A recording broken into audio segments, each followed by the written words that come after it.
दो होते थे, हाँ। अब मेथड बढ़ जाएंगे।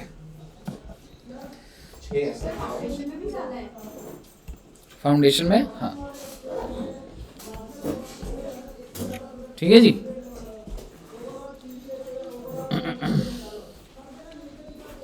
आइए, तो सर हम लोग आज एक नया चैप्टर शुरू करते हैं और चैप्टर का नाम है जी डेप्रिसिएशन। सर ये कितने मार्क्स का आता है? ये बेटा जनरली आता है 10 मार्क्स का, लेकिन अगर मैं बताऊं इस बार फाउंडेशन के पेपर में तुम्हारा ये 4 नंबर का है, कंपलसरी क्वेश्चन के अंदर 4 नंबर। तो कुछ अलग सा भी था इसमें। एक पॉइंट ऐसा था, जो पूरा पेपर तो सही था, लेकिन डेप्रिसिएशन के अंदर एक ऐसा पॉइंट था जो मॉड्यूल में नहीं था, तो थोड़ा सा ऐसे बाहर आ जाता है। अच्छा, अब मुझे ये बताइए डेप्रिसिएशन होता क्या है? मतलब कुछ तो सुना होगा ना डेप्रिसिएशन के बारे में। क्या होता है? Reduction in the value of tangible. तो रिडक्शन को मैं ऐसे लिख देता हूं, फॉल भी लिख सकते हैं, फॉल इन वैल्यू ऑफ। अगर मैं एसेट लिखूं तो इसमें आप मुझे क्या बोल रहे हो? Tangible asset. इनटेंजिबल एसेट की वैल्यू नहीं गिरती क्या? क्या बात है, इतने इंटेलिजेंट बच्चे। सर जी टेंजिबल एसेट की वैल्यू गिरती है तो उसको डेप्रिसिएशन बोलते हैं, इनटेंजिबल की गिरती है तो? कौन से टेंजिबल है ये? करंट एसेट या फिक्स्ड एसेट? मेरे कहने का मतलब है मेरी एसी की दुकान है, एसी टेंजिबल एसेट है, स्टॉक है, वैल्यू गिर गई उसकी, डेप्रिसिएशन या नहीं?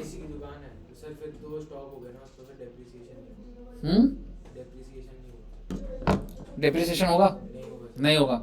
तो technically tangible stock is tangible asset, but ये जो एसेट है ना बेटा, ये फिक्स्ड एसेट है। आपको इस रूम में फिक्स्ड एसेट क्या क्या दिख रहा है? चेयर और laptop, projector, screen, fan, AC, ये सारे फिक्स्ड एसेट है भाई साहब। इनकी वैल्यू गिर रही है नहीं गिर रही? गिर रही है। तो बेसिकली इसको क्या बोला जाता है? डेप्रिसिएशन। तो थ्योरेटिकल बातें हैं। अच्छा एक चीज़ और बोलता हूँ, आपको शायद से याद हो नहीं हो, स्कूल में जब आपने करा होगा ना, तो काफ़ी पुरानी बात होगी वैसे ये ना AS6 में लिखी हुई है बातें। AS6 समझते हो? Accounting standard 6। अकाउंट मैं जो बातें तुम्हें बोल रहा हूँ मैं अपने मन से थोड़ा ना बोल रहा हूँ। अकाउंटिंग स्टैंडर्ड किसने इशू कर रखे? ICAI। ICAI ने बोला हुआ भाई डेप्रिसिएशन ऐसे कैलकुलेट होता है, उसकी एंट्री ये है, बेचोगे तो ये होगा, ये सारी बातें AS6 में लिखी हुई है।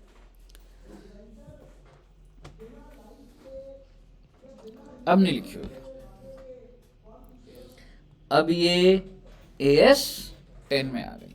इसका मतलब ये नहीं है कि डेप्रिसिएशन की बातों में कोई चेंज आया, कोई चेंज नहीं आया, लेकिन उन्होंने 6 को हटाकर सारी की सारी बातें कॉपी पेस्ट करके कहां पर लिख दी? AS10 में। और AS10 कौन सा है?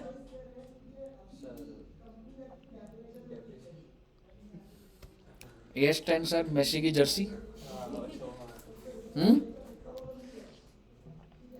PPE, property plant equipment. अब सर जी ये क्या होता है? PPE किट बेटा, कोविड में ध्यान है आपको? PPE किट ये वही है क्या? नहीं, PPE बेटा है ये प्रॉपर्टी प्लांट इक्विपमेंट।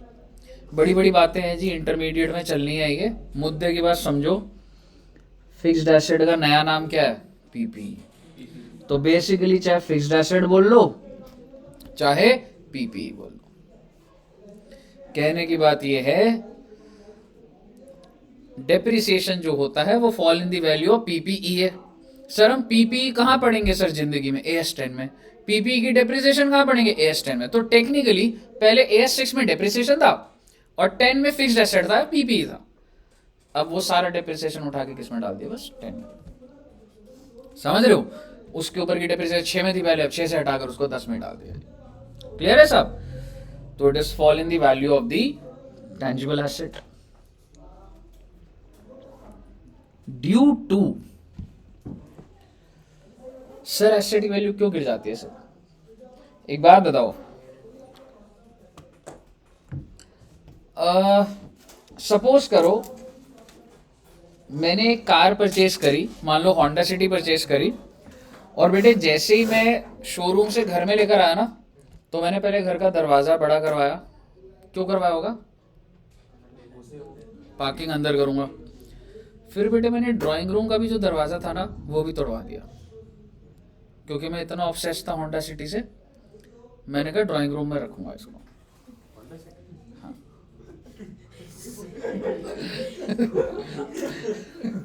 ठीक है, तो मैंने होंडा सिटी को ड्राइंग रूम में रखा। अगर मुझे कहीं जाना होता है तो मैं कहता हूँ मैं नहीं निकालूंगा भाई, एकदम नई रहनी चाहिए, एकदम बढ़िया। ठीक है, 1 साल तक मैंने उसको ड्राइंग रूम में ही रखा। क्या मैंने चलाई? आप मुझे बताइए, मैंने 12 लाख की खरीदी थी, आपको 12 लाख की बेच देता हूँ, बोलो मानते हो इस बात को? 1 किलोमीटर भी नहीं चली यार। नहीं, कितने रुपए की? कितने की? 6 लाख की? तू तो बड़ा तेज है यार। 5.5 की? 1 साल में इतनी वैल्यू गिरा दी यार तुमने, वो भी जब मैंने इतने अच्छे से संभाली। जतिन तू बोल दे 13 लाख की लूंगा सर। 10 की बिक जाएगी ना? और अगर मैंने आज ही होंडा सिटी खरीदी है और मैंने आज ही डिसाइड कर लिया मैं बेच रहा हूँ, क्योंकि मैंने आपको बताया था ना कार्निवल में वो माइक्रोवेव निकला था, तो मुझे पता लगा कि कार्निवल में एक होंडा सिटी भी गिफ्ट आ गई मेरे पास। तो मैंने कहा जो अभी अभी आज मैंने ब्रांड न्यू खरीदी, मैं बेचने को तैयार हूँ, बोलो कितने में खरीदोगे? फिर भी कम में? क्योंकि सर जी जरूरी नहीं है कि एसेट को आप यूज करोगे तो ही वैल्यू गिरती है। एक सबसे पहला point, due to efflux of time. Efflux होता है बच्चे पैसेज ऑफ टाइम। पर सर यहाँ तो कुछ 2 ही घंटे हुए हैं, पर बेटे जैसे ही आपका सेकेंड हैंड हो जाता है ना, वैल्यू ऑटोमेटिकली गिर जाती है। इसमें इन रियलिटी वो वैल्यू गिरे ना गिरे, बट कमर्शियली वो वैल्यू गिर चुकी होती है। ठीक है, तो हम डेप्रिसिएशन क्यों चार्ज करते हैं? क्योंकि जैसे से टाइम, तो वो जो पहला एग्जांपल था मेरा, मैंने बोला मैं 10 साल से होंडा सिटी लेकर रखी हुई है, मैं चला ही नहीं रहा हूँ और एकदम चलने लायक है। मतलब ऐसा नहीं है बैटरी ऑन करता हूँ, ऐसा मत बोलो कि बैटरी गिर गई, सब कुछ हो गया, सब एकदम रेडी है जब चलाऊंगा, पर फिर भी टाइम तो लग गया ना भाई साहब। तो बेसिकली आपकी एफ्लक्स ऑफ टाइम की वजह से गिर जाती है। दूसरी बात, वियर एंड टियर। अगर मैं उसको यूज करूंगा तो वैल्यू गिरेगी ना सर। एक बात बताओ, अगर मैं बोलूँ ये एसी, चाहे अगर ये मैं यूज भी नहीं करता तो भी वैल्यू गिर रही है, पर अगर मैं इसको यूज करूंगा तो क्या वैल्यू गिरेगी नहीं? तो अगर आप एक एसेट को यूज करते हो तो उससे डेप्रिसिएशन, उससे वैल्यू गिर जाती है। और कोई रीजन? Obsolescence, good. पर उससे पहले मैं बोलता हूं टेक्नोलॉजिकल चेंज। ऑब्सोलेंस होता है किसी चीज का बिल्कुल आउटडेट हो जाना, समझ रहे हो? टेक्नोलॉजिकल चेंज क्या होता है? जैसे सपोज करो मेरे इधर जो सेल्स स्टाफ है, मान लो मेरी एसी का शोरूम है, बहुत बड़ा शोरूम है, तो एसी के शोरूम में बेटा मैंने 10 एम्प्लॉय लगा रखे हैं। वो 10 के 10 एम्प्लॉय को मैंने एप्पल का फोन दे रखा है। कौन सा फोन है ये वाला? कौन सा है? कौन सा होगा ये? 12? मेरे को ये नहीं पता। 12 है? ठीक है, ये 12 है। मान लो ये मैंने हर 10 एम्प्लॉय है, 10 के 10 एम्प्लॉय को मैंने नया दिलवाया 80,000 का। ठीक है जी, आप मुझे बताइए, हर एक एम्प्लॉय को मैंने 80,000 का फोन दिलाया, क्योंकि भाई कस्टमर आएगा तो कस्टमर को लगेगा यार इनके सेल्स स्टाफ के पास भी ये है तो बहुत बढ़िया है, ये तो अच्छे होंगे, इनकी गुडविल अच्छी होगी, तो भाई साहब खरीद लो इनसे। समझ रहे हो? तो बेसिकली हुआ क्या, मैंने उनको मोबाइल दिलाया, 1 साल बाद मैंने देखा कि यार ये तो बहुत ही सस्ता हो गया यार, एक और नया लॉन्च हो गया, और जो टेक्नोलॉजी इसके अंदर है, लोग कहते हैं ये प्रोसेसर धीरे है, अपग्रेड हो गया, ये हो गया। आप मुझे बताइए, क्या टेक्नोलॉजी के चेंज होने की वजह से डेप्रिसिएशन ज्यादा तेजी से गिरती है कि नहीं गिरती है? आप आईटी प्रोडक्ट्स देखोगे, मैं आपको बता रहा हूँ, ऐसे इतनी सारी चीजें जो कि आप अगर आज आप 10,000 की लो ना, 3-4 साल बाद उसका चार्जर तक नहीं मिल रहा होगा मार्केट में। मतलब ऐसा है। एक ना ब्लूटूथ था मेरे पास, प्रोट्रॉनिक्स का, प्रोट्रॉनिक्स सुना हुआ है? तो वो 8-10 साल पहले मैंने एक ब्लूटूथ लिया था और उसका चार्जर खोया हुआ था, तो पूरे नेहरू प्लेस में चार्जर नहीं है उसका, और उसको यूज ही नहीं कर पाते। समझ रहे हो? तो बेसिकली टेक्नोलॉजी के भी चेंज होने की वजह से आपकी जो वैल्यू है वो बहुत ज्यादा गिर जाती है। और एक लास्ट आपने जो बोला, दैट इज ऑब्सोलीन्स। ऑब्सोलीन्स क्या होता है? आपने वो देखा बच्चे, बाढ़ आ गई? नहीं, वो रीजन नहीं होता। आपने ये वाले टीवी देखे, वो जो कौन से होते थे यार, बॉक्स वाले टीवी होते थे यार। ड्राइंग अच्छी है ना मेरी? माइक्रोवेव लग रहा है, अभी बनाता हूँ, अच्छा बना।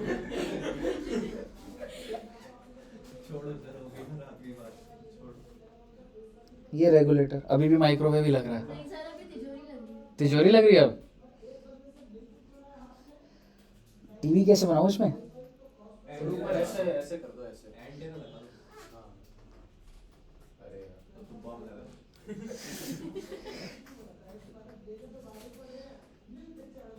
क्यों नहीं बन पा रहा है ये? टीवी के अंदर और क्या होता है? स्विच डाल दो सर, रिमोट पर। छोड़ो बेटे, ये टीवी है। ठीक है, आज अगर आप टीवी खरीदने जाओ, क्या आपको ये बॉक्स वाले टीवी मिलेंगे? नहीं मिलेंगे।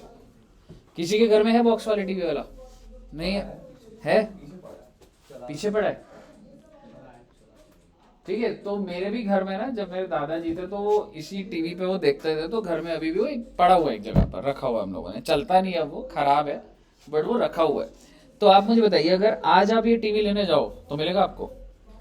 दूसरी बात, आज के टाइम पे तो जी फ्लैट स्क्रीन है ना?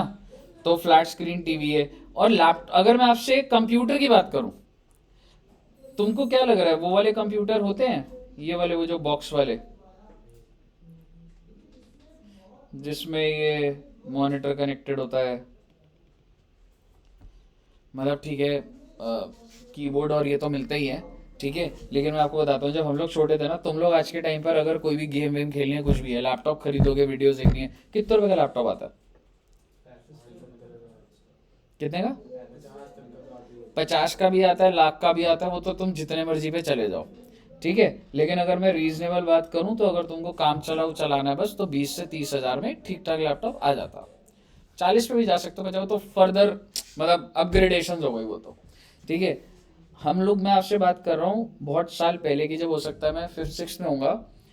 मेरा एक फ्रेंड था, उस टाइम पे ना लैपटॉप का कॉन्सेप्ट ही नहीं होता था।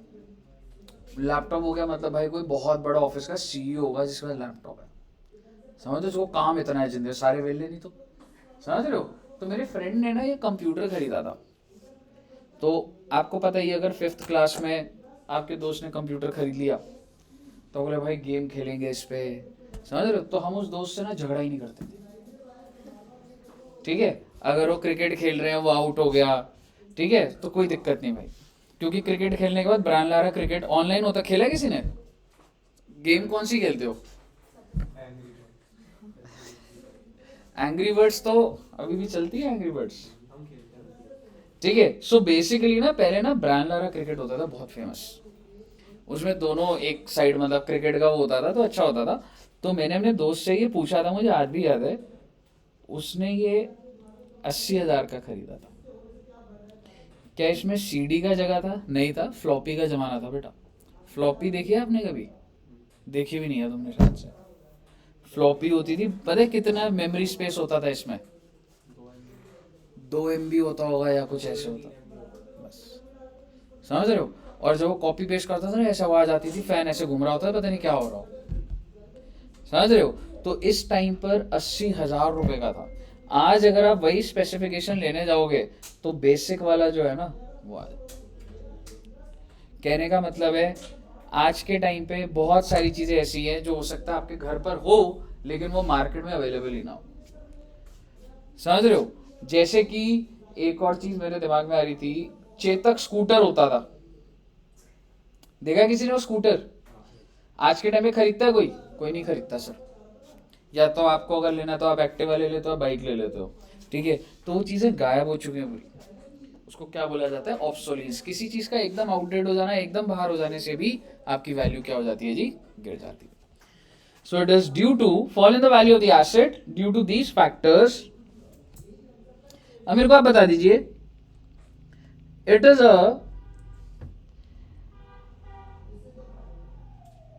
ये मेरी इनकम है, मेरा एक्सपेंस है, एसेट है, क्या है? डेप्रिसिएशन। गुड, आपने नेक्स्ट मेरा बता ही दिया, it is a non cash. एक बात बता दो, ये मैंने एसी खरीदा 40,000 का, मान लो 10,000 रुपए वैल्यू गिर गई, तो क्या मैंने 10,000 इसके अंदर डाले? डेप्रिसिएशन के अंदर जितनी भी चीजें लगी हुई हैं, वैल्यू तो गिर रही है सर जी। साल का मान लो 50,000 टोटल वैल्यू गिर जाती है, तो मैं इसको खर्चा बोलता हूं पहली बार, पर क्या मेरी जेब से पैसा जा रहा है? तो इसको रिकॉर्ड क्यों करते हैं फिर? सो दैट आपका करेक्ट प्रॉफिट है। क्योंकि जब मैंने खरीदा तो मैंने खर्चा रिकॉर्ड नहीं करा ना, मैंने तो एसेट बनाया, पर वैल्यू गिरती जा रही है तो डेप्रिसिएशन के नाम से रिकॉर्ड हो रही है। क्लियर है? अब आप मुझे बता दीजिए, if depreciation is charged more, चलो इसको ऐसे में देखो, पहले मैं समझा देता हूं। डेप्रिसिएशन सही निकलना जरूरी है कि नहीं है, या कुछ भी अमाउंट आ जाए कोई दिक्कत नहीं? क्यों सही क्यों निकलना जरूरी है? कहने से अगर आप डेप्रिसिएशन गलत निकालते हो तो क्या आपके प्रॉफिट सही आएंगे? तो प्रॉफिट तो गलत आएगा ही आएगा। बैलेंस शीट के एसेट ठीक आएंगे? वो भी गलत आएंगे। समझ रहे हो? तो your depreciation has impact on your profits as well as your balance sheet. तो अगर सपोज करो, अगर मैं आपको बोलूं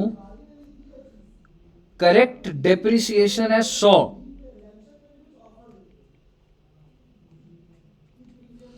डेप्रिसिएशन चार्ज है 150, आप मुझे बताइए आपके प्रॉफिट्स ज्यादा आ रहे होंगे, कम आ रहे होंगे? चार्ज कितनी करनी चाहिए थी आपको? 100। आपने कितनी चार्ज कर दी? तो मेरे प्रॉफिट ज्यादा आ रहे होंगे, कम आ रहे होंगे? कम आ रहे होंगे। और बैलेंस शीट में एसेट ज्यादा आ रहा होगा, कम आ रहा होगा?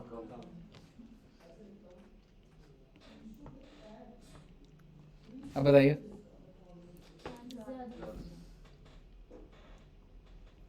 और एसेट? तो भैया बात इतनी सी है, डेप्रिसिएशन एकदम सही निकलनी चाहिए, क्योंकि आप अगर डेप्रिसिएशन में हेर फेर करोगे आगे पीछे, देखो पैसे का तो कोई इन्वॉल्वमेंट है नहीं, लेकिन मैं इसको मैनिपुलेट तो कर सकता हूँ अकाउंट्स को। मान लो डेप्रिसिएशन पड़ रही है 400 करोड़ की, मैंने कहा नहीं यार इस बार ना इन्वेस्टर को ज्यादा प्रॉफिट दिखाना है यार, खर्चा। इन्वेस्टर, एक बात बताओ, आपने शार्क टैंक देखा? शार्क टैंक में जो शार्क्स बैठे होते हैं वो कौन होते हैं? इन्वेस्टर। तो जो भी पिच करता है वो क्या दिखाता है? मेरा प्रॉफिट ज्यादा होगा या कम होगा? ज्यादा। तो आप सारे इन्वेस्टर हो, मैं कंपनी हूं, मैं क्या दिखाना चाहूंगा? ज्यादा प्रॉफिट, कम प्रॉफिट? ज्यादा।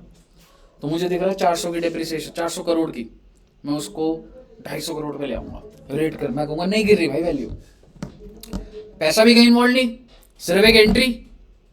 तो इसको लीगल रेट, लाइफ, सब कुछ एकदम लीगलाइज करूंगा, तभी तो सही निकालेंगे लोग। समझ रहे हो? तो बेसिकली आप मुझे बताइए, लोग इसको करेक्ट निकालते नहीं। अगर 400 से अगर मैं 150 करोड़, चलो 400 करोड़ का डेप्रिसिएशन था, मैं 250 दिखा रहा हूँ, ठीक है? तो उससे मुझे बताइए मेरे प्रॉफिट्स में आपको ज्यादा दिखा रहा हूँ, कम दिखा रहा हूँ? ज्यादा दिखा रहा हूँ। तो भाई साहब ये सारी चीजों को लीगलाइज करना बहुत जरूरी है।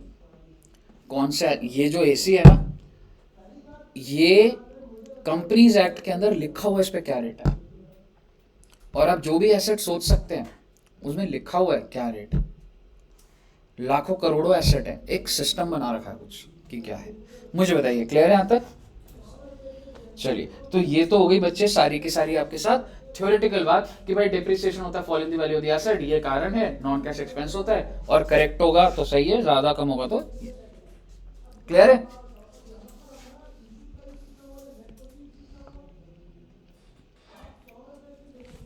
सर हमने इस चैप्टर में करना क्या क्या है, इसको बच्चे साथ साथ ही रिकॉर्ड कर लो, आई थिंक कर रहे हो इसको साथ साथ। लो बैटरी,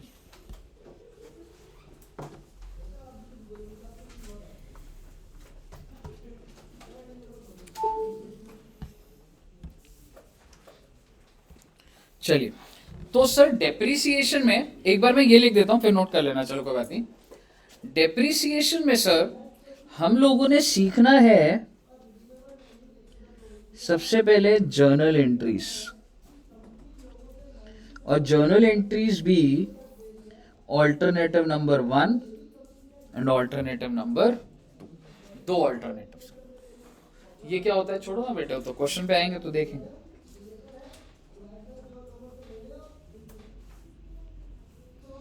उसके बाद होता है मेथड्स ऑफ डेप्रिसिएशन, याद है आपने करा हुआ है, कौन कौन से मेथड याद है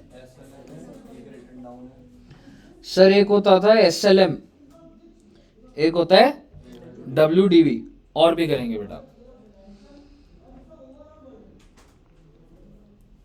सम of year of digits method, ये क्या होता है सर? देखेंगे बच्चे इसको। फिर है मशीन आवर्स मेथड, फिर है प्रोडक्शन यूनिट्स मेथड, फिर है जी डिप्लीशन मेथड। तो ये सारे के सारे आपके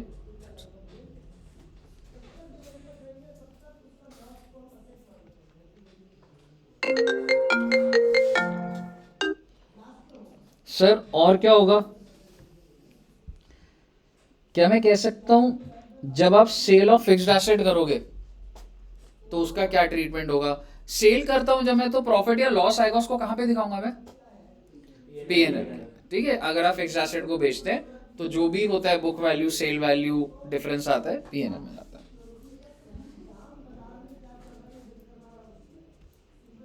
then you have change in method of depreciation. क्या हम ऑलरेडी अगर कोई मेथड चल रहा है क्या हम उसको चेंज कर सकते हैं? मान लो एक कंपनी है उसमें SLM चल रहा है, SLM क्या होता है बाद में देखेंगे, बट एक मेथड है, क्या हम उस मेथड को चेंज कर सकते? कर सकते। Change in method of depreciation,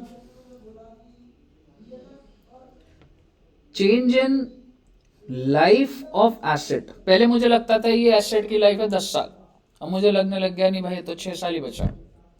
क्या हो सकता? बिल्कुल हो सकता। Change in salvage value of asset. Salvage value क्या होता है बता दूंगा आपको, स्क्रैप वैल्यू। जैसे अगर तुम मान लो बाइक खरीदते हो तो तुम्हारे दिमाग में होता है कि भाई चलो बाइक 5 साल चलाएंगे, उसके बाद भी 20,000 की तो बिक जाएगी, यानी कि जब इसकी लाइफ खत्म होगी तो कितने का बिक जाएगा, वो क्या होता है? Salvage value.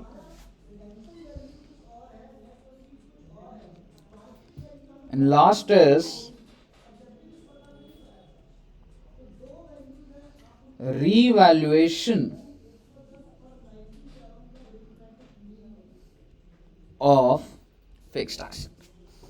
आप क्या कर दोगे बेटा, जो भी एसेट है अगर उसको रीवैल्यू कर रहे हो तो क्या कर? तो सर ये हमारा सारा का सारा जो हमने डिस्कस करना है, ये सारी कहानी है। ठीक है जी, अब आप इसको नोट कर लो एक बार, स्टार्टिंग से करना है। ये वाला कर लिया, ये वाला हो गया नोट सबका? ठीक है, करना है नोट, कर लेंगे।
कॉलेज की तुम्हारी छुट्टियां कुछ है? कोई छुट्टियां नहीं है? कोई भी नहीं है? इतना पढ़ाई कराते हैं डीयू में। न्यू ईयर का जैसे विंटर ब्रेक होता है या कुछ होता है, ऐसा कुछ नहीं है? का ब्रेक है सर, फर्स्ट फर्स्ट बस।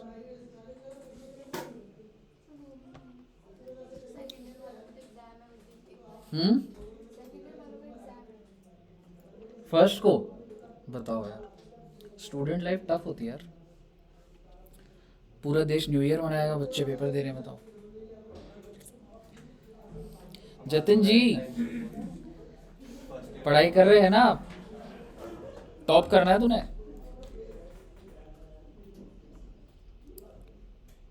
हाँ जी, कर लिया नोट? सर इसमें क्या कराओगे आप? कुछ नहीं बेटे, आओ ना, एक एग्जाम्पल बनाते हैं ना। क्या मैडम? टेबल ही बनाया वाला? बना लो फटाफट बना लो।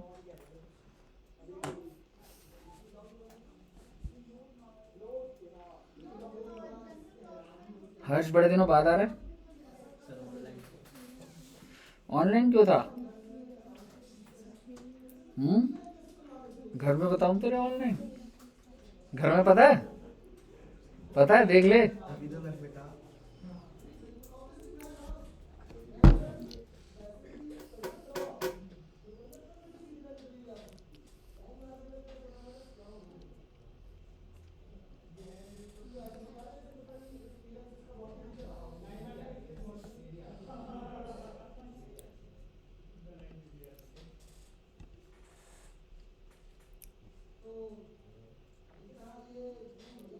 बताइए, क्लियर है?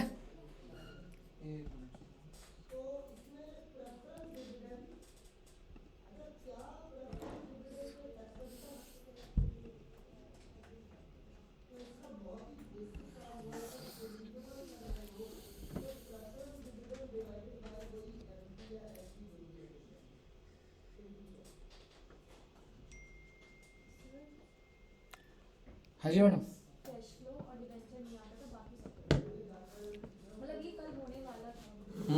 होने वाला था, फिर क्या होगा? लाइट चलेगी?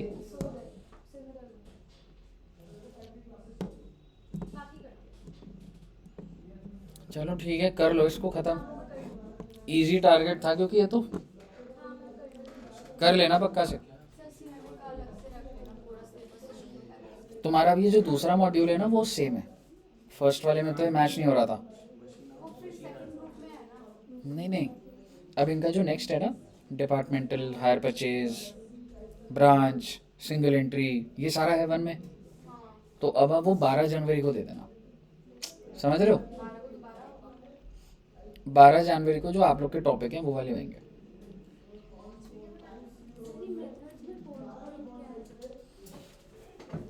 Machine hours method, production units, और फिर डिप्लीशन मेथड। ऑनलाइन भी सबको क्लियर है? शैली जी क्लियर है? मैडम कर लो ना अब।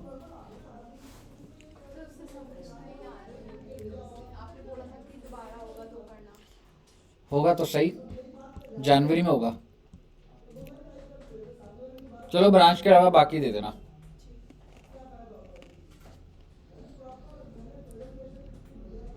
हाँ जी बच्चे, कर लिया नोट? आओ बेटे अब शुरू करते हैं मुद्दे की बातें। Example number 1।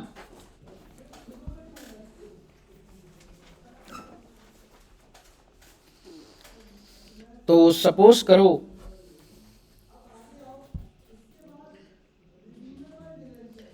Rishi purchased a fixed asset for ₹10 lakhs। तो भाई ऋषि ने एक एसेट परचेज करा है, कितने रुपए का परचेज करा है? 10 लाख का। कौन सी डेट को? 1/4/18। चैप्टर कितने हो चुके हैं अभी बताऊंगा बेटा एक बार। 2-3 चैप्टर हो चुके हैं पर वो आपके रिपीट हो जाएंगे, मतलब इसमें एडमिशन चल ही रहे हैं। ठीक है, तो ये वाला आपको समझ आना चाहिए। डेप्रिसिएशन आपके लिए फर्स्ट चैप्टर है। ठीक है बच्चा? हाँ जी, तो ऋषि ने परचेज करा एक फिक्स्ड एसेट। मुझे एक बात बताओ, जैसे ही आप परचेज करते हो क्या वो यूजेबल कंडीशन में हो जाता है या इंस्टॉलेशन का खर्चा हो सकता है? जैसे मैंने तुमको बताया था ना, मान लो मैंने एसी खरीदा, तो एसी खरीदने के लिए पहले दुकान से एसी यहाँ तक लाना पड़ेगा, ट्रांसपोर्टेशन, तो मैं यहाँ डाल भी देता हूँ।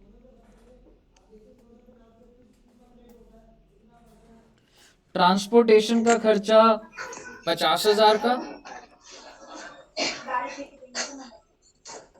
इंस्टॉलेशन का खर्चा 50,000 का। तो आप मुझे बताइए एसेट का टोटल कॉस्ट कितना आ जाएगा? हाँ, कितना कॉस्ट आ जाएगा? 11 लाख, बिल्कुल सही। उसके बाद सर इस एसेट के बारे में बताइए। तो इस एसेट की ना बेटा सैल्वेज वैल्यू है 3 लाख। ओके, अब आप मुझे बताइए सैल्वेज वैल्यू क्या होता है? Scrap value. स्क्रैप वैल्यू क्या होता है? इतने का, इतने का सेल हो गया, सेल हो जाएगा, पर ये कंफर्म्ड है हो जाएगा? नहीं, कंफर्म थोड़ा। आज आप मुझे बताओ ये एसी लगा हुआ है, जब ये खराब हो जाएगा कितने का बिकेगा? मुझे बता दो, मुझे तो नहीं पता। आप बताओ 10,000 का लोगे? निकिता जी, ये चल रहा है एसी, जब इसकी 5 साल और हो जाएगा तो मैं 10,000 का बेचने को तैयार हूँ। आप तैयार हो लेने के लिए? लिया मैंने 40,000 का। कितने का कह रहा है? नहीं नहीं यार, ये वो है, ये 2 टन का एसी है, थोड़ा तो भरोसा कर ले मेरे ऊपर। ठीक है, 40,000 का खरीदा है, 10,000 का मैं आपको देने को तैयार हूँ। बोलो डन कर रहे हो? फाइनल कर देते डील। सर उसकी कंडीशन के हिसाब से देंगे। कंडीशन देख ले, पीछे लगा हुआ है, हाँ सर दे देंगे। ले लेगा? देख ले, 5 साल बाद 10,000 पे डन कर रहा हूँ। हाँ, कितने में? कितने? 5,000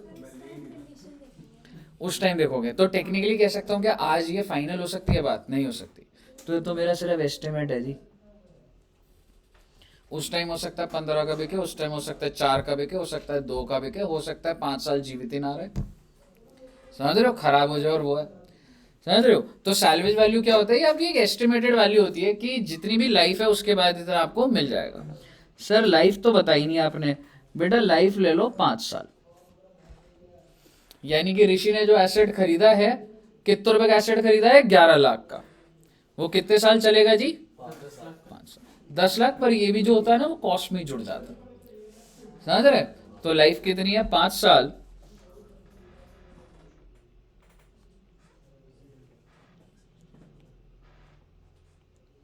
सर मेथड तो बता दो कौन सा है? बेटे सिंपल रखते हैं लाइफ। एसएलएम। एसएलएम की फुल फॉर्म बताओगे?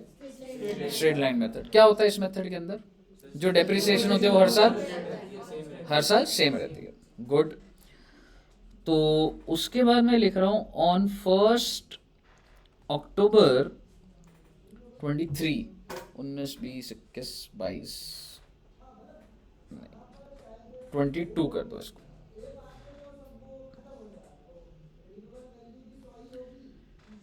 ऋषि sold the asset for ₹2 lakh. लो जी, उम्मीदें तो थी ऋषि को, जब खरीदा था 3 लाख का बिक जाएगा, लेकिन इसने मिड में ही बेच दिया, और वो भी कितने का बेचा? 2 लाख रुपए का। आपको क्या करना है? 5 जर्नल एंट्रीज फॉर 18-19, 19-20, 21-22, 22-23। कितने साल हो गए? 1, 2, 3, 4, 5।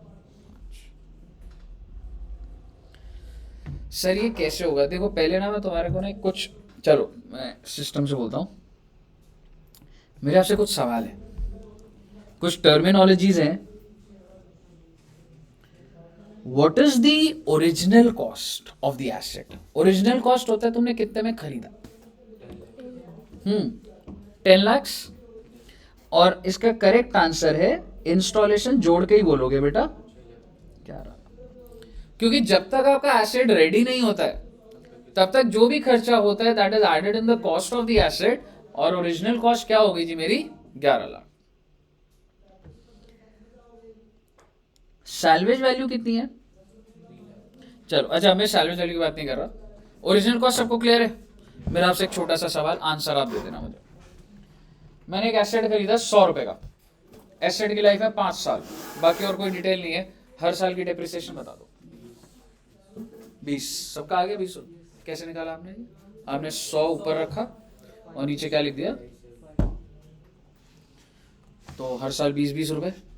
जब 5 साल हो जाएंगे तो एसेट की वैल्यू कितनी आएगी? यही है ना कहानी।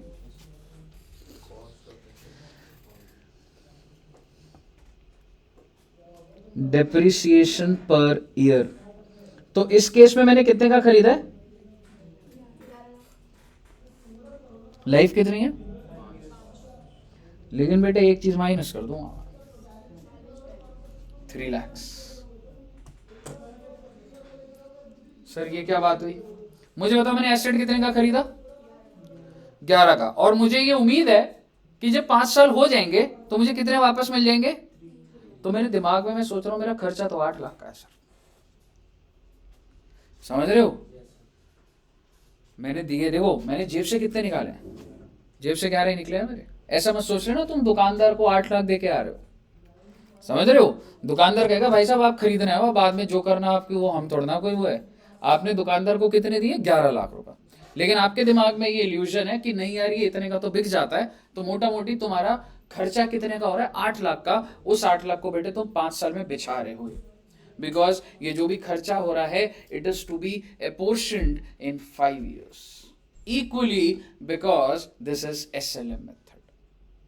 तो आप मुझे बता दीजिए सर इसको क्या फॉर्मूले में बता सकते हैं? बिल्कुल बता सकते हैं जी। फॉर्मूला होता है original cost minus salvage value divided by life.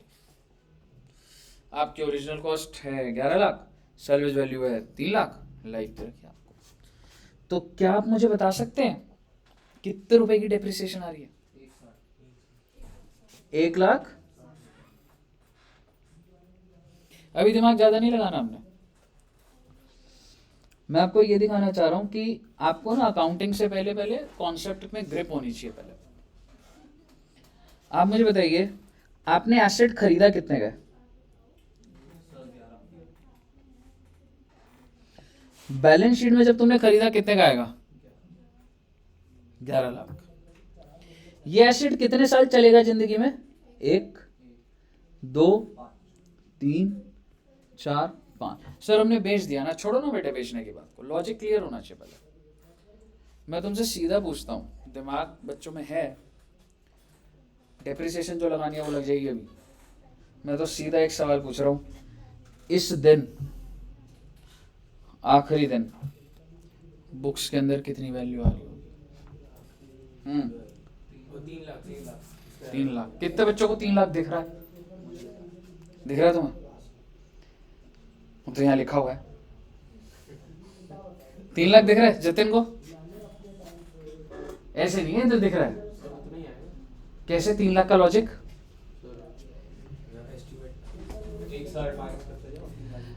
Take exactly. चलो मैं इसको ऐसे बोलता हूं, जब मैंने तुम्हें बोला था 100 रुपए है और तुमने बोला 5 साल लाइफ है, तो कितना कितना डेप्रिशिएट कर रहे थे? तो जब तुमने कोई सैल्वेज वैल्यू रखी नहीं तो सारी की सारी कॉस्ट गिरा दी तुमने, तो वैल्यू क्या आ जाएगी? 0। अब भाई तुम स्टार्टिंग से ही अगर 3 लाख रुपए को साइड कर दोगे 11 लाख में से, तो अपने आप तो गिरेगी कितनी वैल्यू? 8 लाख ही तो गिर रही है ना। क्या तुमने फॉर्मूले के अंदर ही ऐसा नहीं कर दिया कि तुम इस 5 साल में 8 लाख को गिरा रहे हो? क्यों? क्योंकि 11 में से तुमने 11 को 5 से कहां डिवाइड करा? तुमने 11 में से 3 को साइड कर दिया, भाई तू हट जावे। तुमने 8 लाख को 5 साल से डिवाइड करा, तो डेप्रिसिएशन 5 साल की मिला के 8 लाख आएगी, 3 लाख बचनी ऑब्वियस बात है भाई, इसमें कोई रॉकेट साइंस नहीं है उसमें। जो भी आप सैल्वेज वैल्यू रख रहे हो, आप उस वैल्यू को कहां डेप्रिशिएट कर रहे हो? समझ रहे हो? तो इसका मतलब आप मुझे बताओ बेटा कितने रुपए की डेप्रिसिएशन आ रही थी हमारी? तो बुक्स के अंदर कितनी वैल्यू आ जाएगी फिर?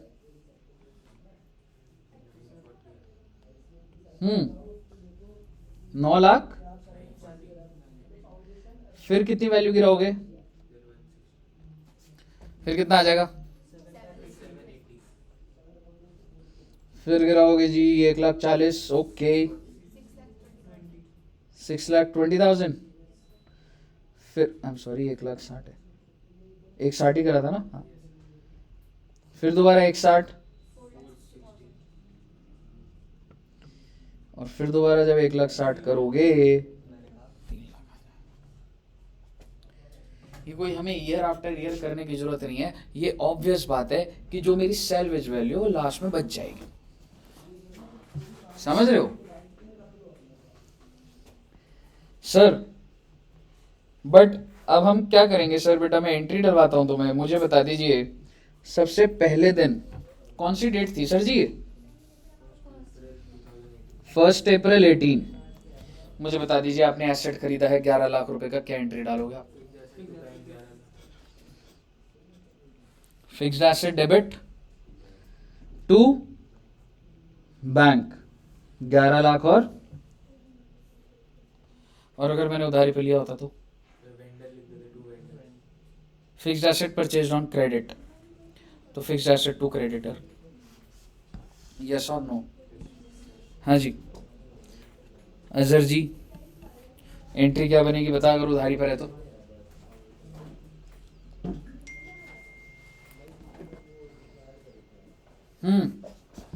क्या होगी बच्चे entry, fixed asset to vendor होगी, क्रेडिटर गुड्स के रिलेशन में होता है, समझ रहे हो, तो fixed asset to vendor. Sir depreciation जो होती है, एक लाइन ऊपर हम लिख सकते हैं, सर जैसी एसेट खरीद रहे हो ना वैसी डेप्रिसिएशन चार्ज कर लो, या साल के एंड में चार्ज कर, तो आप डेप्रिसिएशन के बारे में एक चीज लिख सकते हैं, it is charged on the last day of financial year, या फिर आप कह सकते हो अगर मैंने मिड में बेच दिया तो जब तक यूज करा, in case it is sold then till the date it is sold depreciation should be charge, क्योंकि डेप्रिसिएशन जो होती है वो टाइम बेसिस पे चार्ज करें, समझ रहे हो, जितना टाइम यूज हो रही है, ठीक है सर जी, पहली एंट्री क्लियर है। अब आप मुझे बता दीजिए साल के एंड में डेप्रिसिएशन की एंट्री डलेगी 31 मार्च 19 को, डेप्रिसिएशन की एंट्री है, क्या क्या डालू, क्या एंट्री है, डेप्रिसिएशन टू गुड, कितना अमाउंट 1.6 लाख हो गया ना, 1,60,000, सर आपने डेप्रिसिएशन डेबिट क्यों करा, डेप्रिसिएशन खर्चा है तो उसको डेबिट कर रहा हूं, और एसेट की वैल्यू गिर गई है कितने से, 1,60,000 से, तो ये करने के बाद आपकी बुक्स में, आपकी बैलेंस शीट में वैल्यू कितनी आ रही होगी, 9,40,000। सर एक और चीज बताओ, ये जो डेप्रिसिएशन होता है बेटा इसको आपको याद है, सर ये क्यों करते हैं, अरे भाई लेजर बनाओगे जब डेप्रिसिएशन का तो बैलेंसिंग फिगर तो पीएनएल डालोगे ना, सोचो डेप्रिसिएशन का लेजर बन रहा है तो डेप्रिसिएशन टू फिक्स्ड एसेट, अब उसका जो बैलेंसिंग है उधर क्या लिखोगे, बाय पीएनएल नहीं लिखोगे, तो भाई तो एंट्री है PNL to depreciation, transfer entry बोलते थे इसको, क्लियर है, बनाएंगे लेजर तो देखेंगे। चलिए अब आपका फ्लो क्लियर है, अब आप मुझे बताइए ये हो गया जी पहले साल का, अब आप बताओ बेटा अगले साल का क्या होगा,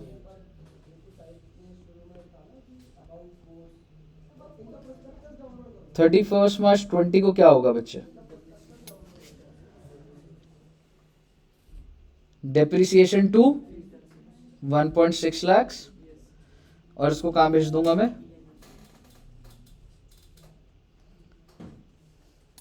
ठीक है, और वैल्यू यही आ जाएगी 7,80,000, फिर 31 March 21 depreciation to fixed asset 1.6 lakh, और कहां ट्रांसफर कर दूंगा, पीएनएल टू, क्लियर है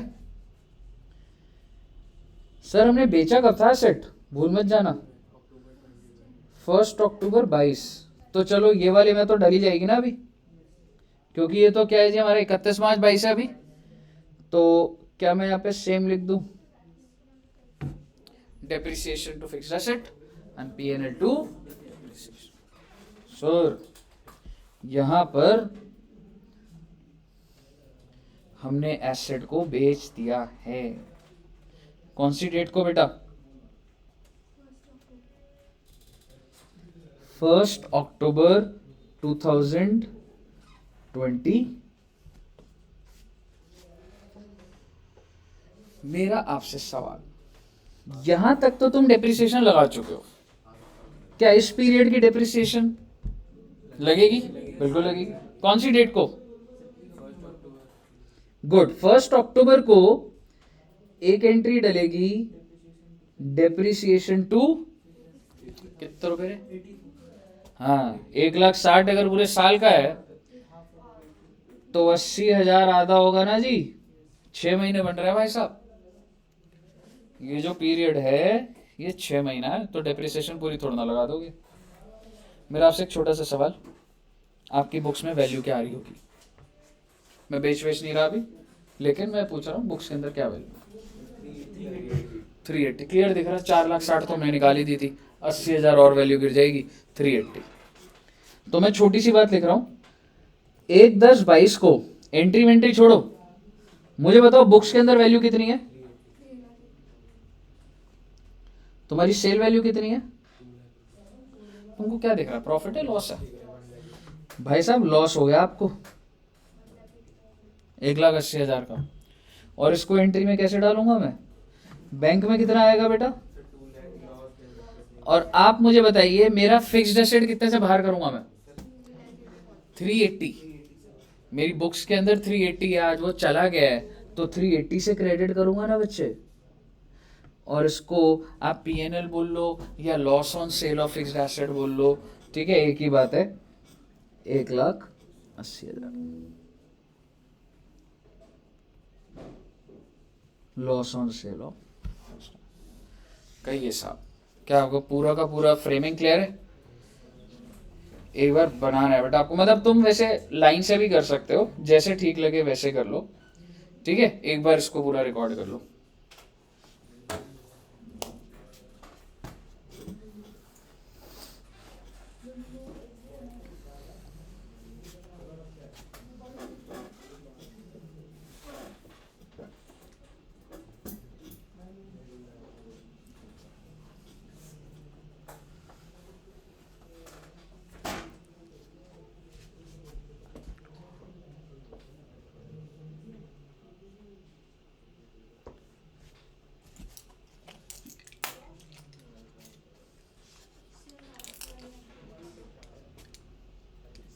हम्म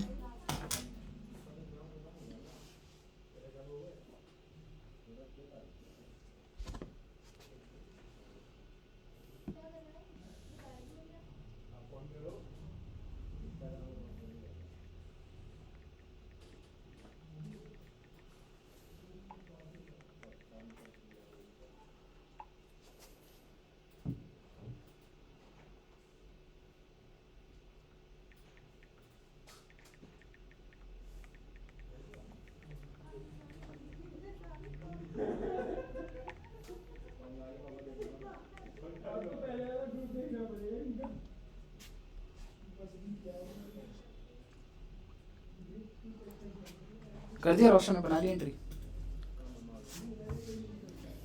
इधर अजहर को क्लियर है? आदित्य क्लियर है दोस्त?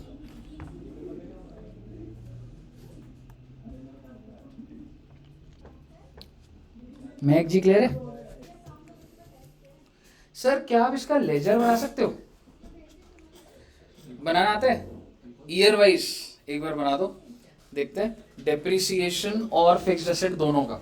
मुझे पता लग जाएगा आपको आता है नहीं आता, फिर मैं बनवाऊंगा, क्योंकि ना मेन एग्जाम में क्या आता है, लेजर बनाने आता है, पर आपको पता ही है एंट्री नहीं आती तो लेजर बन नहीं सकते, ठीक है। तो एंट्रीज देख के लेजर का ट्राई कर लो बच्चा।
पहले मैं पढ़ेंगे ना, अब मैं पढ़ रहा हूँ, किताबें खोल रही हैं, तो किताबों में खोल रही हैं।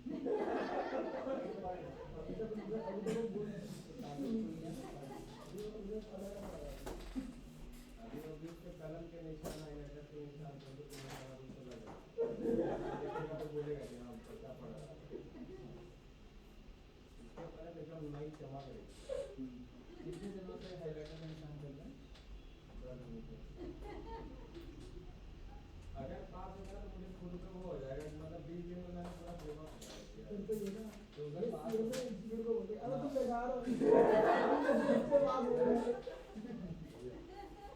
अगर तू पास हो गया तो मुझे भी बताइए, हम बच्चों को बताएंगे कैसे करना है। मैं भी पढ़ाया जा रहा है नहीं, वो ट्रिक सबके लिए नहीं है, उसके लिए कॉपी तो सीधी नहीं डाली, बात हो जाओगे।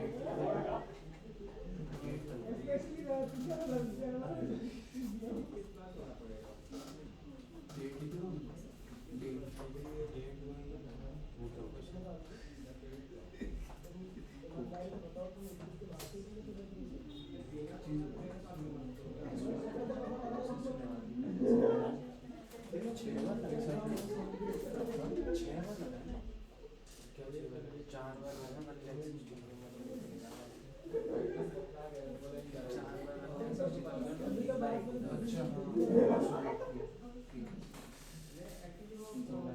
मेरे अंकल है वो शौकीन है, मतलब थिएटर में शौकीन है, वो जहाँ भी जाते हैं पूरा देख रहा है ना, नहीं दिला तब देख रहा है। हाँ, तो उससे पहले ही तो भेज दिया, तीन साल पहले ही तो भेज दिया।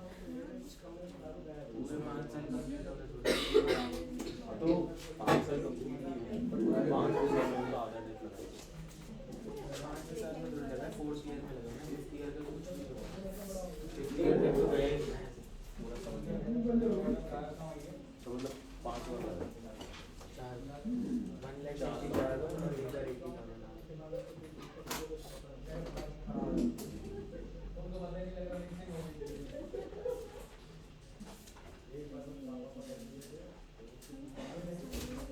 जी सर, गौरव जी, जी मैंने जीनियस लाइनें तो बढ़िया खींची हैं, तो लिख दो इधर करें मैडम। सर थोड़ा कर दिया? क्या सर डिलीट्स एक दर्शन बना रहे हो डेपोजिशन, इधर मेहंदी का बन रहा है। रेस्ट चल रहा था, लेकिन अब मैं आया ना, लाइन चल रही है, स्टार्ट हुई है। बना देगा? मेरा बात मुझे बताएंगे कि पापा आ चुके हैं। अब मैं ऊपर आराम से बैठ के मस्त एकदम पूरा सब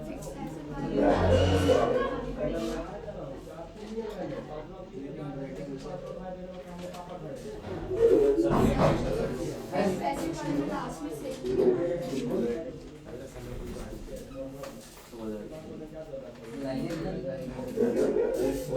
अभी तो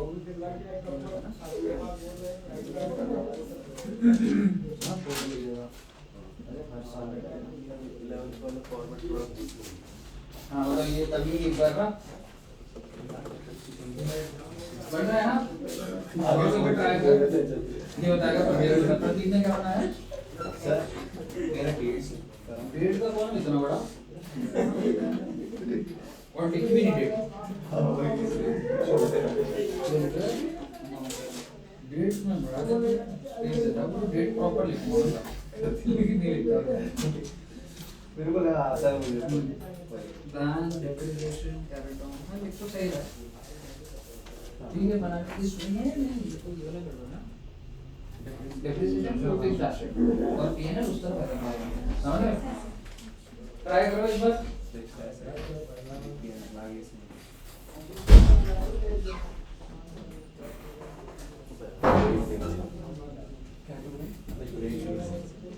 क्या बात कर रहे हैं?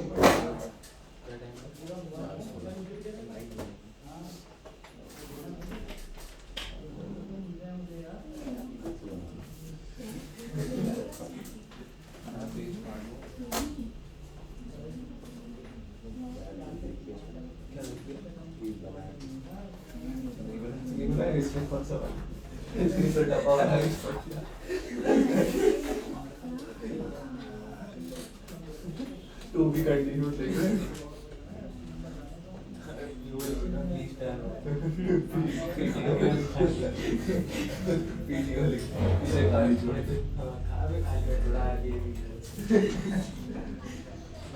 लास्ट एग्जाम वीडियो देख रहा है नहीं पेश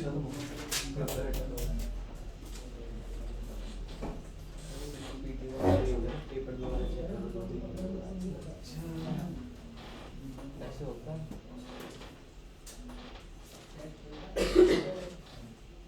पास कर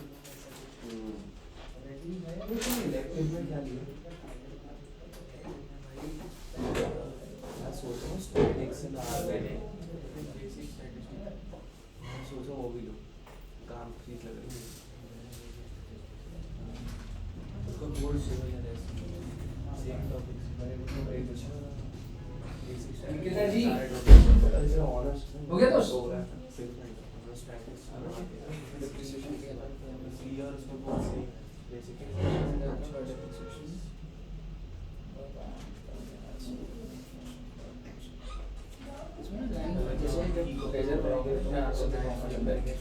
तो डेप्रिसिएशन एक सिंगल लाइन में बनाते हैं तो उसको है ना क्या करना है कुछ बना रहा है काटा भी मैं बना दूं फटाफट डेट तो बहुत ही आसान है यार डेट तो लिखी भी हुई है हाँ सर बस लास्ट वाले में दिक्कत हो रही थी लास्ट में सेल वाले में नहीं डेप्रिसिएशन अमाउंट अच्छा देखो जरा एक बार कुछ भी नहीं है रे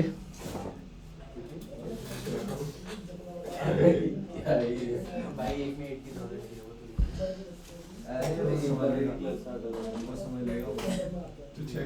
सर लास्ट वाले में जो मतलब 31st मार्च 2022 में लास्ट में 80,000 आएगा depreciation bye depreciation fixed asset में जोड़ा लो हाँ जो बचा हुआ है पोस्ट बाय बैंक और बाय पीएनएल तो पूरा तुम्हारा 3,80,000 खत्म हो जाएगा चलिए मैं बनाता हूँ एक बार इससे ना प्रेजेंटेशन आपको पता लग जाएगी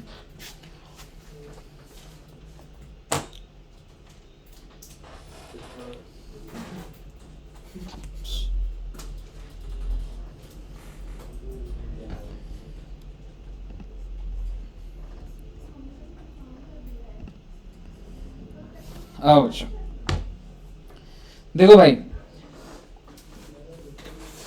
एक बनेगा जी फिक्स्ड एसेट का एक बनेगा डेप्रिसिएशन का ठीक है डेट वाले कॉलम में आप क्या कर दोगे सबसे पहले तुमने फिक्स्ड एसेट कब परचेस करा है 1/4/18 को ये डेट का कॉलम हो गया अमाउंट और यहीं पे लिख दूंगा फिक्स्ड एसेट टू बैंक कितने रुपए था वैसे तो 10 लाख और इंस्टॉलेशन को अलग से आप दिखा दो फिक्स्ड एसेट टू बैंक यहाँ पे ब्रैकेट में इंस्टॉलेशन एंड ट्रांसपोर्टेशन कितने रुपए 1 लाख यहाँ तक क्लियर है सबसे पहली एंट्री सर बैंक बनाने की जरूरत कोई जरूरत हाँ दिखा सकते हो बट थोड़ा सा अच्छा और बेटर प्रेजेंटेशन हो तो अलग अलग दिखा दिया ठीक है अब मुझे बताइए ये एंट्री सबसे पहली थी मैंने डाल दी अगली एंट्री क्या है बेटा डेप्रिसिएशन टू फिक्स्ड एसेट तो आप मुझे बता दीजिए डेप्रिसिएशन में क्या आ जाएगा कौन सी डेट को सबसे पहले साल के एंड में डेप्रिसिएशन टू फिक्स्ड एसेट कितने रुपए 1,60,000 और आप मुझे बता दीजिए फिक्स्ड एसेट के अंदर क्या करूं बाय डेप्रिसिएशन भाई दो जगह पोस्ट करोगे ना ये बात सबको समझ आ रही है ना कौन सी डेट को हो रही है ये 31 मार्च 19 तो वो डेट का कॉलम आप बनाकर उसमें डाल दोगे आप मुझे बताइए पहला साल ओवर हो गया बिल्कुल हो गया जब पहला साल ओवर हो गया तो आप मुझे बताइए बैलेंस कितना रह गया इसका बाय बैलेंस कैरिड डाउन 11 में से ये कितना 9,40,000 और डेप्रिसिएशन को मैं कहाँ ट्रांसफर कर दूंगा पीएनएल में 1,60,000 आपने यही तो एंट्री डाली थी PNL to depreciation first year complete है जो आपका कैरिड डाउन है वही क्या बन जाएगा आपका ब्रॉड डाउन समझ आ गया ना तो 9,40 है अगले साल क्या होगा 1,60,000 पहले मैं डेप्रिसिएशन ओवर कर देता हूँ, तुम्हें पता लग गया ना क्या क्या कर रहा हूँ। तो 2 फिक्स्ड एसेट 1,60,000। आप मुझे बताइए इसको कहाँ ट्रांसफर कर दूंगा? ये कौन से साल का होगा जी मेरा? 31 मार्च 20, 18 19 पहला हो गया, 19 20 हो गया, 31 March 21। 2 fixed asset 1.6 lakh by P&L 1.6 lakh. 31 March 22 को 2 fixed asset 1.6 lakh by P&L 1.6 lakh. इसके बाद 31 मार्च 23 लिखूं मैं? नहीं, लास्ट डेप्रिसिएशन कब लगाई आपने? 1 अक्टूबर 22 को, याद है ना? कितने रुपए की? ये कहां ट्रांसफर कर दोगे? ये आपका डेप्रिसिएशन। क्लियर है एकदम डेप्रिसिएशन। रही बात फिक्स्ड एसेट की, बाय बैलेंस कैरिड डाउन कितना आ जाएगा? 7 लाख। ये हो गया। अगले साल में क्या करोगे? 7,80,000 तुम्हारा ब्रॉड डाउन हो जाएगा। दोबारा से डेप्रिसिएशन कितनी लगा दोगे? 1,60,000। और कैरी डाउन कितना आ जाएगा? 6,20,000। फिर तुम ब्रॉड डाउन करोगे 6,20,000। 1.6 लाख का डेप्रिसिएशन, कैरी डाउन कितना?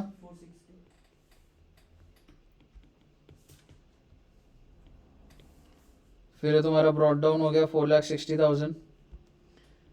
1.6 लाख का डेप्रिसिएशन पूरा लगाना है ये साल में? नहीं, 380, सॉरी, ये लास्ट ईयर है ना, लास्ट ईयर है। तो इसको ध्यान से देखना, ये डेप्रिसिएशन 1 अक्टूबर को आपने लगाया, 1 अक्टूबर 22। कितने रुपए बच्चे? 80,000। ये लग गया था। अब आप इधर देखिए ना, पोस्टिंग करिए ना, ये आपने क्या एंट्री डाली है? Bank P&L to fixed asset. तो भैया फिक्स्ड एसेट में तो बाय बैंक डाल दोगे ना, फिक्स्ड एसेट में तो बाय P&L डाल दोगे ना, तो हो जाएगा बस काम। बाय बैंक और क्या था? Bye P&L। आप इसको लॉस भी बोल सकते हैं। कितना था बेटा बैंक में? 2 लाख। मेरे को बता दीजिए कितनी वैल्यू आ रही है? It has to come 0। अगर वो नहीं आ रही तो गलत है वो, क्योंकि लॉजिकली जब आप एसेट को बेच चुके वैल्यू कैसे आ रही है? अगर कैरी डाउन आ रहा है तो मिस्टेक कर दी आपने, समझ रहे हो? और मेरा एक छोटा सा सवाल है, यहीं पे मैं उस लॉजिक को क्लियर कर देता हूं। सपोज करो बैंक में 4 लाख आ रहे होते, तो सर अगर 4 लाख आते तो मेरे को प्रॉफिट होता लॉस होता? प्रॉफिट होता। तो जो 20,000 है ना, नेट नेट तो आप एक चीज समझो ना, नेट नेट तो मुझे 380 को बाहर करना है ना। मेरे एसेट की वैल्यू कितनी है? 380। 380 हैज टू गो आउट। तो अगर मैंने 4 लाख को बाहर कर दिया तो उनको 20 को अंदर करना पड़ेगा ऐसे P&L दिखा के, समझ रहे हो? तो बेसिकली जैसे मैं एक बार एक चीज इस पे दिखा देता हूं, यहीं पे यहाँ पे बनवा भी देता हूं कि मान लो अगर सेल वैल्यू होती, मान लो अगर बेटा बैंक होता 4 लाख, फिक्स एसेट कितना था बच्चे? 3 लाख, टू P&L कितना हो गया? 20,000। तो अब तुमने बाय बैंक 4 लाख डाला उधर और यहाँ पे 2 P&L डाल दोगे। क्लियर है जी? तो सर ये आपका बेसिकली क्या होगा? एक बेसिक लेवल की जर्नल एंट्री होगी। आपने पहला मेथड भी देख लिया है, हालांकि मेथड के अंदर एक छोटी मोटी बातें और भी करनी होंगी। और आपको लेजर बनाने आ गए। लेजर आपको मैं तो कॉन्सेप्ट्स कराऊंगा, लेजर तो अपने आप ही डेवलप हो चुके हैं आपके लिए। क्लियर है साहब? तो यहाँ तक रखते हैं बच्चे, और अब हम मिलेंगे फ्राइडे को। आज क्या है? वेंसडे। तो फ्राइडे मिलेंगे और फ्राइडे डेप्रिसिएशन की कहानी आगे बढ़ाएंगे। चलिए, okay, thank you very much, bye bye. हाँ दोस्त,